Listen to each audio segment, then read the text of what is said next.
Tonight's story was sent me by someone who currently lives in Dubuque, Minnesota.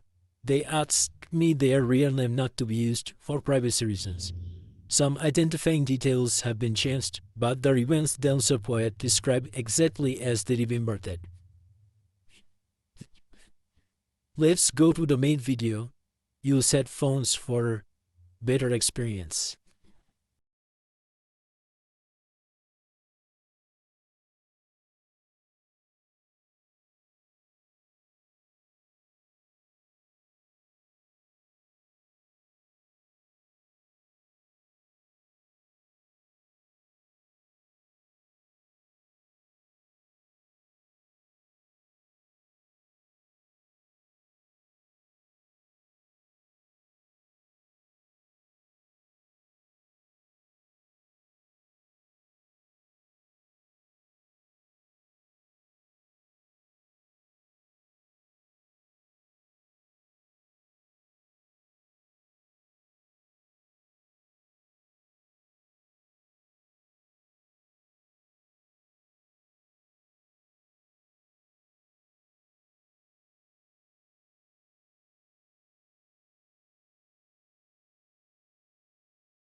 To a sound that didn't belong to dreams. Footsteps. Above me. Not outside. Below. Slow steps on concrete. Measured. Even like someone pacing. I lay still, listening. Basements echo differently than hallways. The sound lingers, spreads. I told myself it was pipes. Old buildings have voices. People say. Still, when I checked the breaker panel the next morning, I noticed something odd. The basement lights were on. The landlord told me not to worry. Probably maintenance, he said. Building's old. Sensors act up. Who's doing maintenance at 3 in the morning? I asked. He laughed. Beats me. That should have been the second mistake. The third came a week later. When I found the phone. It was sitting on the basement stairs. Old model. Flip phone. Scratched screen. No service. I didn't recognize it. I picked it up, expecting it to be dead. The screen lit. Up, missed call. 3:12 a.m. from an unknown number. My stomach tightened. That was the exact time I'd woken. Up the first night, I scrolled. There were dozens of missed calls. Every night. Always between 3 o'clock and 3:30 a.m. Always unanswered. I brought the phone upstairs and left it on my kitchen counter. At 3:12 a.m. It rang. No vibration. No ringtone. Just the screen lighting up. Incoming.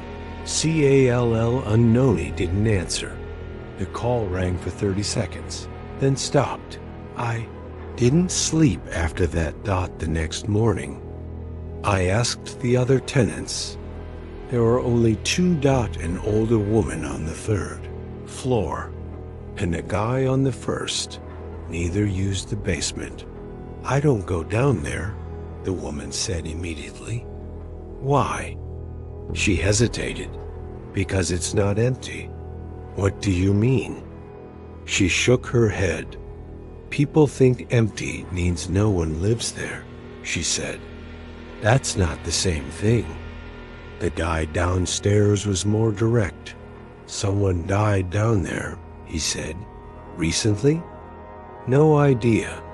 But people don't leave phones ringing in basements for no reason. That night, I made the mistake of answering the call. At 3:12 a.m. The phone lit up. I stared at it for a long time. Then I flipped it open. Hello? Breathing. Slow. Wet. Like someone too close to the microphone. Hello? I said again. The breathing stopped. Then a voice. Very quiet. I didn't mean to wake you. My skin prickled. Who is this? I asked. A pause. I don't know, the voice said. But I'm still here. Where? In the basement. I don't see you, I said. I know, the voice replied. I can see you. The line went dead. The phone screen stayed lit. Call duration, 0 o'clock. It never connected. That was when the knocking started. From below. 3 slow knocks. 3 night. Always at 3:12. After I answered the call, I stopped pretending the basement was just another part of the building. I avoided it. That wasn't hard. The laundry machines never worked anyway, and the stairs down there always smelled damp, like wet concrete and rust. Still, every night at 3:12 a.m. The knocking came. 3 knocks. Always the same spacing. Never louder, never softer, like whoever was down there knew exactly how much sound would carry. I started sleeping with earbuds in. It didn't help. The phone still rang, even when it was powered off. I tested that on the 4th night. I turned the phone completely off.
Footsteps.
I said immediately.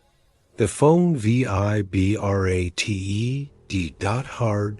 The concrete floor trembled under my feet. Another message. Unknown. You already let me. I backed toward the door and grabbed the handle. It didn't turn. That's when I noticed.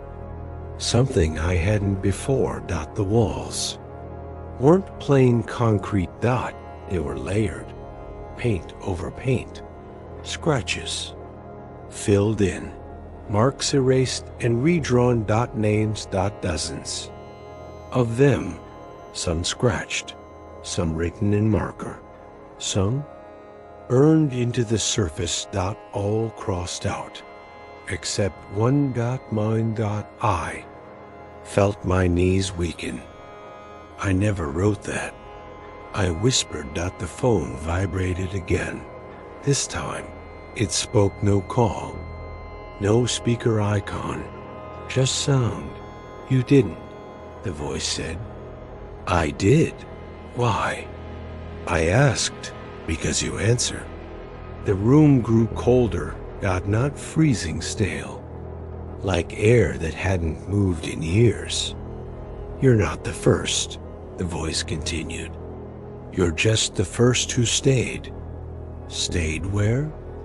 I asked. There was a long pause. And on the line, memories started surfacing. Things I hadn't questioned before.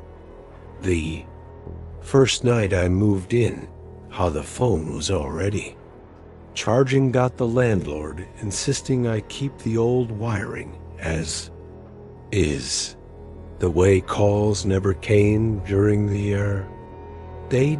Only when the building was quiet enough to listen. Back. I think you're trapped. I said. The phone buzzed softly. No, the voice replied. I'm connected. The lights went out. Complete darkness. I felt something brush past my leg. Cold. A whisper followed, right next to my ear. Do you hear it? Hear what? I whispered. Me leaving. The door behind me creaked open. I didn't run. I don't know why. Just stood there as footsteps my footsteps walked past me and up the stairs. Lights flickered back on.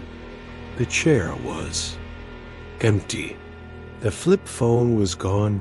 My personal phone vibrated in my pocket. A notification. Missed call. May call. Duration 0 o'clock from upstairs. My apartment door slammed shut. When I finally went up, the place looked the same. Except the mirror written across it. From the inside, don't answer when I call AGA on. The phone in my pocket started ringing. I didn't answer the call. The phone rang until it stopped on its own. Silence followed, but not relief. Asterisk. The apartment felt occupied.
Other side of the wood. You can come out.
Are you ready to switch back? I unplugged the TV. The subtitles kept typing. You've been gone long enough. The air felt thicker, like the room was holding its breath. Then my friend's bedroom door opened. He walked out slowly, eyes half closed. Why are you talking to yourself? He asked. I'm not, I said. He pointed behind me. You are. You're standing right there.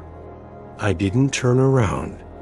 I'm asking you something, he continued, voice flat. Why does the other you keep asking about the house? My hands went numb. What house? He frowned. The one outside the city. The night job. That name again. The job I never finished. The place I never officially left. I never told you that. I whispered. You didn't, he said. You don't have to. He already did. His eyes rolled back. He smiled, and in my voice said, You left something behind. The lights went out when they came back. My friend was on the floor. Unconscious. My phone, fully powered on, was in his hand. A new voicemail had been recorded. Duration, 14 minutes. I pressed play. It was me. Screaming. Begging. Knocking. On a door. Then silence. Then my calm voice again. This is where we separate. I drove back to the house the next morning. I don't know why.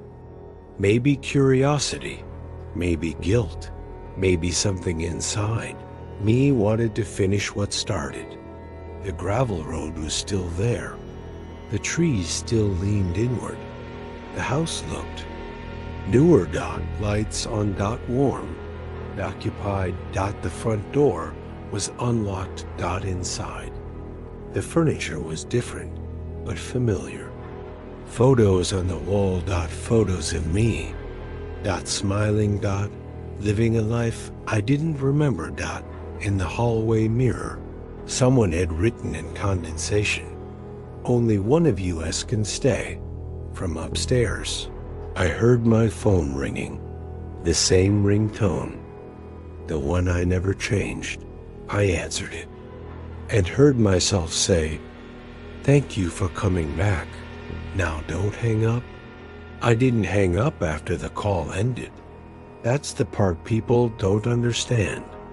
The line went dead, but the phone stayed warm in my hand, like it was still being used. The screen didn't go black. It just showed the call duration 1244, and then froze. I remember standing there in the kitchen of my apartment in Toledo, Ohio, staring at my reflection in the dark window. Outside, the streetlight flickered in a way that made the shadows move when nothing else did. I told myself it was stress, sleep deprivation, too much caffeine, anything but what my gut was screaming, because the voice on the other end hadn't just sounded familiar. It had used my name, not my full name, not the version people at work used. It used the name only my mother called me when I was a kid, and she'd been dead for 6 years. That night, I didn't sleep. Every time I closed my eyes, I heard static, not loud, just enough to notice, like a radio playing in another room.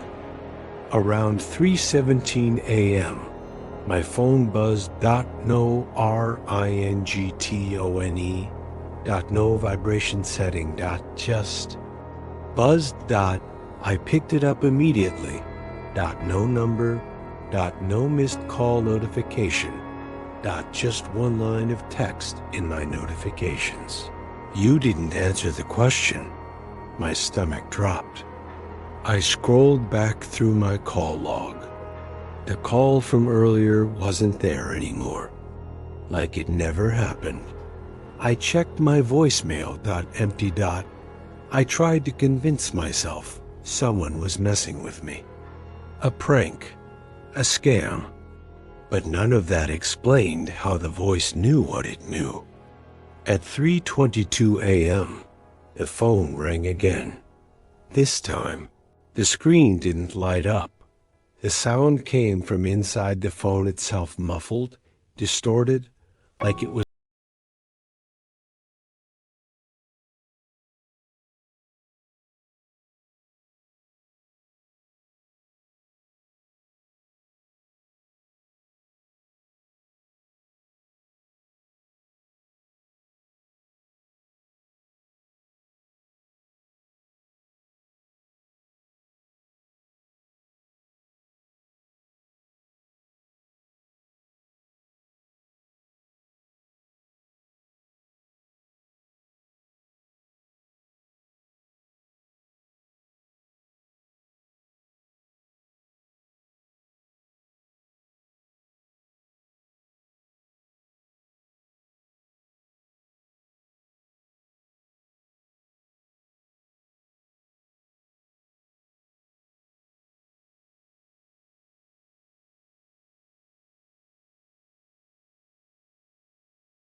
I noticed something new. My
No.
Tonight's story was sent to me by someone who asked that their real name not be used, it said.